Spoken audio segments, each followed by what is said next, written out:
standing at the altar on your wedding day.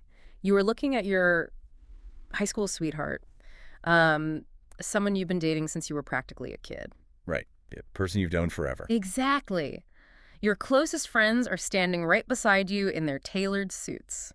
The music swells, you turn to face your gathered family and friends, and instead of applause, instead of cheers, you are met with a chorus of deafening, merciless boos. Oh, wow. Just totally rejected. Hundreds of people just booing you out of the building. And the craziest part, you are standing there listening to that rejection on the most important day of your life, and you are absolutely smiling. Wait, really? You love it, because to you, those boos mean you are doing your job perfectly. I mean, it is a completely surreal image. Most of us spend our entire lives trying to avoid that exact kind of public rejection, let alone actively inviting it into our own wedding reception. Right, yeah. The psychological toll of an entire arena hating you is, well, it's usually enough to break a performer. But when you step into the world of modern professional wrestling, the normal rules of social approval get completely turned upside down. Today, we are taking a deep dive into the fascinating and honestly very blurry line between fiction and reality in sports entertainment. It's such an interesting space to explore. It really is. We are using the meteoric rise of WWE superstar Dominik Mysterio as our ultimate case study for this. We've pulled together a massive stack of material wrestling journalism, mainstream articles, Wikipedia history, and some amazing fan discussions straight from Reddit. Those Reddit threads are wild, by the way. Oh, completely. And the vision for you, the listener, is to figure out how a performer can leverage complete authenticity and a willingness to be absolutely despised to become a massive success. And, what that teaches us about committing to our own roles in life. Dominik's story is essentially a masterclass in failure recovery.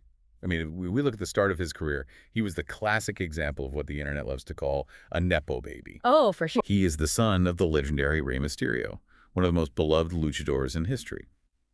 So when Dominik debuted in 2020 at SummerSlam, which is one of WWE's biggest annual events, he was thrown right into the deep end against a veteran named Seth Rollins. And the reception was beyond harsh. I mean, the fans didn't just dislike the character, they rejected the performer entirely. Oh, they really did. There's this incredibly vulnerable quote from him in one of the retrospective articles where he admits his early WWE run felt like a mistake. That's a tough thing to admit. Yeah, he said that as soon as he saw himself on TV for the first time, he thought, what are they thinking? He genuinely felt he had no reason, rhyme, or manner to be out there wrestling with these seasoned veterans who had, spent a decade sleeping in their cars and wrestling in bingo halls just to earn their spot. That imposter syndrome was palpable, and the audience smelled it immediately. In wrestling terminology, there are basically two types of negative crowd reactions. Yeah. There is heel heat, which is the good kind of heat. A heel is the industry term for a villain. And when a heel gets booed, it means they are successfully manipulating the crowd's emotions. They're making them want to see the hero win. Doing their job, basically. Exactly. But Dominik was getting what the industry calls go-away heat.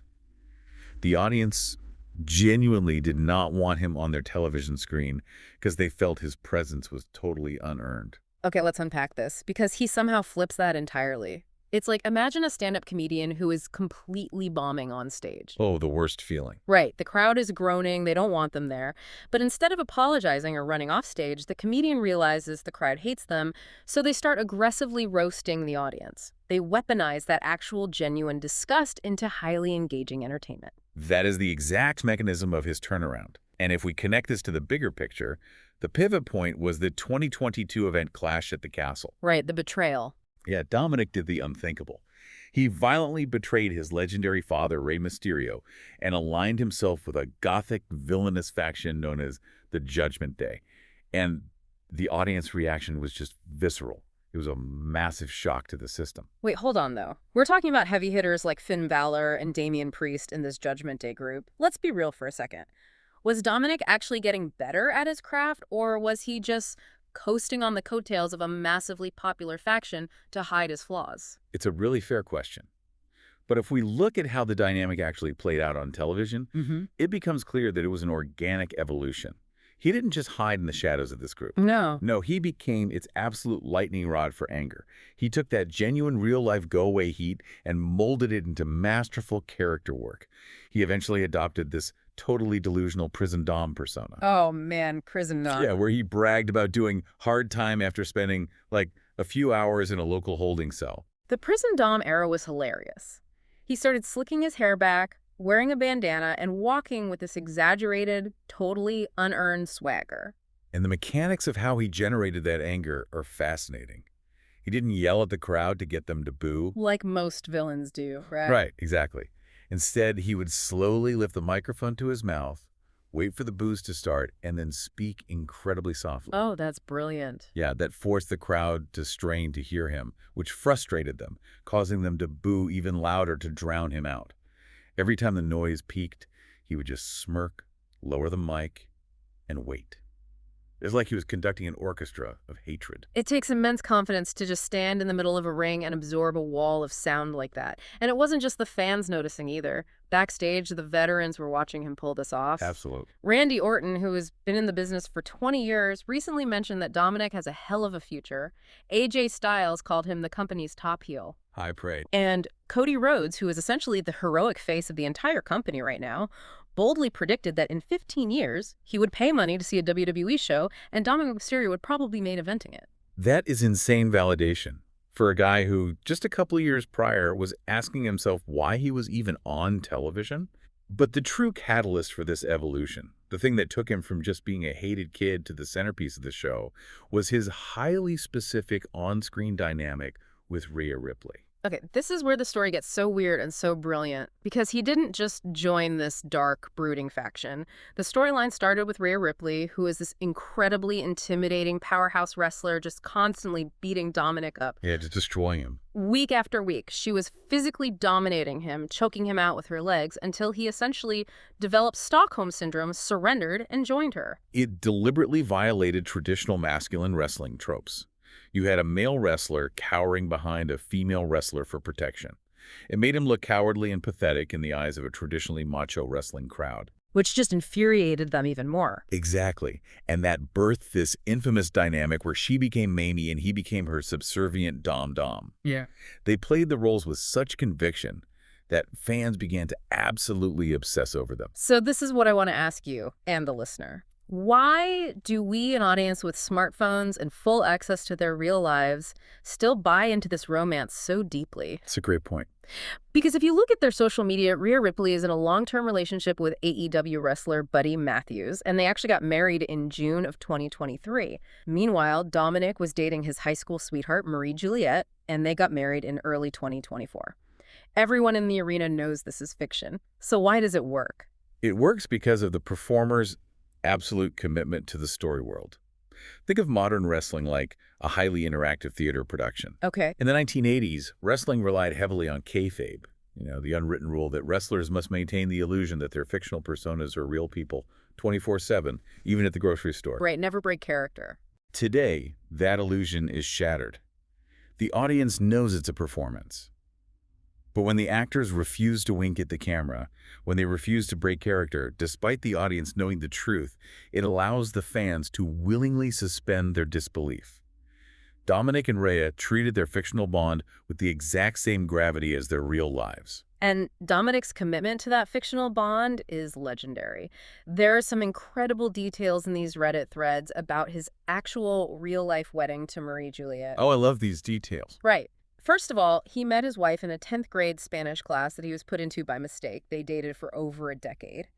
And at his wedding, his groomsmen were fellow wrestlers, Damian Priest and Austin Theory. Which really highlights the genuine backstage friendships that develop while these performers are on the road 300 days a year together. Right, but here is the best part, and this goes back to our opening hook. Because he is so dedicated to his villainous persona, his own wedding guests mercilessly booed him at the reception, and he actually encouraged it. That is unbelievable. There's another story from that same fan thread that completely blew my mind. When his dad, Rey Mysterio, was being inducted into the WWE Hall of Fame, Dominik was sitting in the front row of the audience. It's the absolute pinnacle of his father's legendary career. As Rey starts giving this incredibly emotional speech, Dominik actually starts legitimately tearing up. Which is a completely natural human reaction for a son watching his father achieve immortality in his chosen profession. But in the storyline, Dominik fiercely hates his dad. So his groomsman and faction mate, Damian Priest, who is sitting right next to him, sees Dominik crying. Oh, no. Yeah, Priest realizes that if the cameras catch Dominik crying tears of joy for his father, it is going to shatter the illusion of his villain character. So Priest actually has to improvise on the spot. He physically hides Dominik and makes him walk to the side of the stage, out of sight from the cameras, so he can watch the rest of the speech in private. That anecdote perfectly encapsulates what makes him so successful. The dedication to the bit is absolute. They prioritize the integrity of the fictional character over a very real, very public emotional moment. And because they guarded that fiction so fiercely, the audience rewarded them with massive emotional investment. And because that investment was so deep, it meant the writers eventually had a fascinating problem on their hands. Dominik's heat had grown so immense, he no longer needed Rhea Ripley as a shield to get a reaction. He was a made man on his own, which led to the monumental twist at SummerSlam 2024. Exactly. SummerSlam is one of the biggest spectacles of the year, and they used it to completely fracture this incredibly popular pairing. Dominik shockingly turned on Rhea Ripley. A huge moment. But he didn't just leave her. He aligned himself with her bitter rival, Liv Morgan, and actively helped Liv win the Women's World Championship from Rhea. Here's where it gets really interesting. If you look behind the curtain at the backstage interviews, Rhea Ripley was actually incredibly candid about this entire storyline. What'd she say? She admitted that the romance with Dom wasn't even supposed to happen originally. They were just sort of thrown together on screen to see what would happen, and it exploded in popularity. Well, just a happy accident. Right. And as for the betrayal, she likened her 3-year feud with Liv Morgan to living in the movie Groundhog Day. They had been wrestling each other for years. But she noted that they all grabbed the ball and ran with this betrayal angle because they wanted to end the Mammy and Dom storyline with a massive, unforgettable bang. And that bang completely reshaped the landscape of the company. It proved that Dominik didn't just have heat because he was standing next to a popular female star. He had heat because of who he had become as a performer. Definitely. It also proved the lasting power and adaptability of the Judgment Day as a faction. By February of 2025, that evolution reached a historic milestone. The tag team titles. Precisely. For context, tag team wrestling involves teams of two competing against each other. With Dominik constantly running interference and cheating on their behalf, Liv Morgan and her partner Raquel Rodriguez won the women's tag team titles. Right. Because members of the Judgment Day already held the men's tag titles, that victory made them the first faction in WWE history to hold both the men's and women's tag team championships simultaneously. It's a staggering achievement that cemented their dominance over the entire television program. And Dominik is right at the center of it all. He is pulling the strings, getting booed out of every building on the planet, and generating this incredible momentum for everyone around him. Yeah, the ultimate villain. Exactly. And what happens when you become the most effective, unlikable villain in the entire industry? You get chosen by the ultimate hero. Which brings us to John Cena's massive 2025 retirement tour. John Cena is arguably the greatest of all time. He was the absolute squeaky clean face of the WWE for 2 decades. When he announced he was hanging up his boots for good, every single wrestler on the roster wanted to match with him. Of course they did. He wrestled 18 matches on that final tour. And out of all the talent available, Cena ended up wrestling Dominik Mysterio in 3 of his final 4 matches. That is just wild to me. We are talking about Cena's final 2 Raw appearances ever. Raw being WWE's flagship weekly television show, and the 2025 Survivor Series, one of their most historic annual events. If you count the Royal Rumble, Cena wrestled Dominik 4 times total on his way out. Okay, I have to stop and ask the obvious question here. You have legendary names on the roster right now, guys like CM Punk, Randy Orton, Cody Rhodesman, who have a decade of deep personal history with John Cena. Why on earth did John Cena choose to spend his final precious moments in the ring with the guy who wears a mullet and gets booed out of the building? Because Cena isn't just looking for a nostalgia act, he is looking to secure the future of the business. Cena understands the psychology of the crowd better than anyone. He knows that a hero is only as good as the villain they are fighting. Okay, that makes sense. In the interview surrounding the tour, Cena was quoted directly on why he chose Dominik. He said Dominik actually reminds him of himself, but specifically he said Dominik reminds him of the mistakes he made coming up in the WWE. Wow, so he sees his own early clumsy struggles in this kid. Yes, exactly. Cena said he watches Dominik and sees all the mistakes about to happen in real time, and he wants to shake him and tell him what to do, but he knows Dominik has to learn it for himself. Cena called him authentic, reliable, and deeply passionate about the business. That's a huge endorsement. And that sentiment is echoed by other veterans. Shawn Michaels, another absolute legend who helps run the developmental brand, called Dominik the MVP of the year. He called him an Iron Man who does everything asked of him perfectly, professionally, and to the absolute best of his ability. If we step back and look at that arc, it is truly staggering. This is a performer who debuted in 2020 and felt so out of place that he thought his career was a mistake. Yeah, what are they thinking, right? Exactly. Fast forward, and he holds the Intercontinental title for over 200 days. And just to give some context, in WWE terminology, the Intercontinental Championship is historically known as the workhorse title. It's the belt given to the person expected to go out there and wrestle a high-quality, physically grueling match every single week. It's a huge responsibility. Right. He held that belt for over half a year, retaining it by hooking the tights and cheating behind the referee's back, and then he is trusted to physically carry the greatest of all time through his final historic matches. It's a testament to the power of embracing what makes you different, even if what makes you different is that people find you incredibly annoying. So, what does this all mean? When we look at the timeline, the backstage quotes, the mechanics of how he manipulated the microphone and his body language, what is the real takeaway here? Yeah, what's the bottom line? Dominik Mysterio's success didn't come from being the perfect, heroic prodigy that everyone expected him to be when he debuted alongside his famous dad. His success came from leaning into the awkwardness. He fully committed to being disliked. He took his craft so incredibly seriously that he allowed his own real-life wedding to be booed, and he hid backstage during his dad's biggest moment just to protect the integrity of his character. He embraced the flaw. We spend so much energy trying to present a perfect, polished version of ourselves to the world. We hide the things we think make us unlikable or awkward because we are terrified of that public rejection. Exactly. But Dominik's journey raises a really important question for all of us to consider.